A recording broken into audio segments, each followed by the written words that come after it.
അല്ലു അർജുന ആശ്വാസം ഇടക്കാല ജാമ്യം അനുവദിച്ചിരിക്കുകയാണ് തെലങ്കാന ഹൈക്കോടതി. കെ.ബി. ശ്രീധരൻ വിവരങ്ങളുമായി തുടരുന്നുണ്ട്.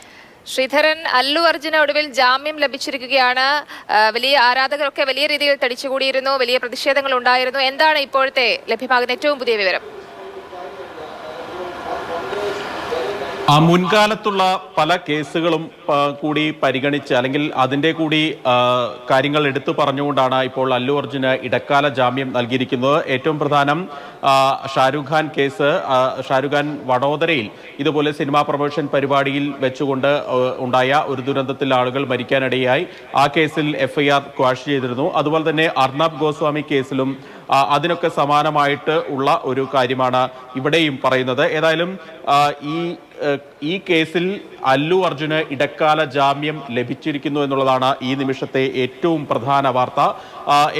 അദ്ദേഹത്തെ ഹൈദരാബാദ് സെൻട്രൽ ജയിലിൽ എത്തിച്ചതിന് തൊട്ടു പിന്നാലെയാണ് ഇപ്പോൾ ഇടക്കാല ജാമ്യം ലഭിച്ചിരിക്കുന്നത്. ഏതായാലും പല വാദങ്ങൾ പ്രോസിക്യൂഷൻ ജാമ്യത്തെ എതിർക്കാൻ നടത്തി. പ്രത്യേകിച്ച് ഇങ്ങനെയൊരു സ്ഥലത്തേക്ക് പോകരുത് എന്ന് പോലീസ് പലതവണ അല്ലു അർജുന് മുന്നറിയിപ്പ് കൊടുത്തിരുന്നു. അത് അവഗണിക്കാതെയാണ് അല്ലു അർജുൻ തിയേറ്ററിലേക്ക് പോയത് എന്നുള്ള ഒരു വാദം പ്രോസിക്യൂഷൻ ഉന്നയിച്ചു.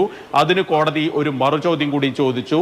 ഒരു നടൻ ആയതുകൊണ്ട്, സിനിമാ താരം ആയതുകൊണ്ട് അദ്ദേഹത്തിന്റെ വ്യക്തി സ്വാതന്ത്ര്യത്തെ തടയാൻ എങ്ങനെ സാധിക്കും എന്നുള്ള കാര്യം കോടതി ചോദിക്കുകയുണ്ടായി. ഏതായാലും ഇത്തരത്തിൽ കോടതിയുടെ ഭാഗത്തുനിന്ന് പ്രോസിക്യൂഷൻ വാദങ്ങളെ കൃത്യമായി ഖണ്ഡിക്കാൻ ഇന്ന് സീനിയർ കോൺസലിന്, പ്രത്യേകിച്ച് അല്ലു അർജുന്റെ അഭിഭാഷകന് സാധിച്ചു എന്നുള്ളതാണ് ഏറ്റവും പ്രധാനപ്പെട്ട ഒരു കാര്യം. ഏതായാലും അല്ലു അർജുനെ സംബന്ധിച്ച് നമ്പള്ളി മജിസ്ട്രേറ്റ് കോടതിയിൽ നിന്നുണ്ടായ തിരിച്ചടി അത് മണിക്കൂറുകൾക്കകം തന്നെ അദ്ദേഹത്തിന് തെലങ്കാന ഹൈക്കോടതിയിൽ ശ്രീധരൻ, എന്തായാലും അല്ലു അർജുനെ സംബന്ധിച്ച് ആശ്വാസകരമായ കാര്യം തന്നെയാണ്. അല്ലു അർജുന് ഇടക്കാല ജാമ്യം അനുവദിച്ചിരിക്കുകയാണ് തെലങ്കാന ഹൈക്കോടതി.